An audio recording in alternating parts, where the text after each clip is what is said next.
Sourdough so easy a 14-year-old can make it, with no fridge, no kneading, and no adult help. So if I can, you can too. If I can do this between algebra and exploring the woods, you can too. Let's go.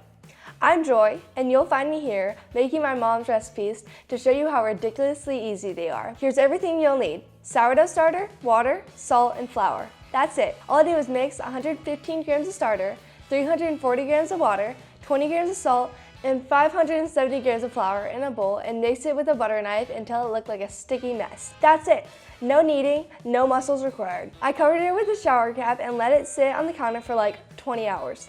Seriously, that's it. Just leave it on the counter, completely ignored, like my pile of laundry I should be folding. Next day, my dough was doubled, nice and fluffy, so I plopped it in my parchment-lined loaf pan.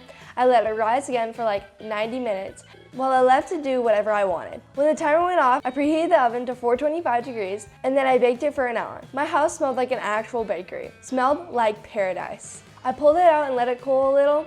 Not really. And then I cut it open, and it was perfection. Crusty on the outside, soft and chewy on the inside. And I didn't even have to stretch and fold like some kind of crazy Karen on the internet who says you have to stretch and fold every hour for like 3 hours straight. Yeah, right. You don't need to do that. This sourdough is for people who are busy, lazy, or teenagers like me.